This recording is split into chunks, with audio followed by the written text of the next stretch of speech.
आज का जो पीसी बिल्ड है ये है i7 12700 और मदरबोर्ड है आपका B760M और 32 GB की रैम लगी है और 500 GB के इसमें NVMe हमने लगाई, 2 TB की 2 हार्ड डिस्क लगाई, 4 TB की एक लगाएंगे तो जब भी डेटा आपका खराब होगा या हार्ड डिस्क में आपकी कोई प्रॉब्लम आएगी तो आपका पूरा 4 TB का डेटा चला जाएगा।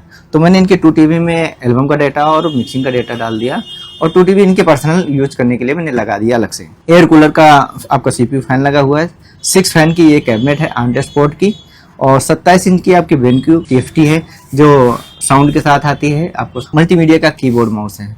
तो दोस्तों ये पीसी वीडियो एडिटिंग के लिए मैंने बिल्ड किया है। ये पीसी कैसा है कमेंट बॉक्स में जरूर बताइएगा। नमस्कार।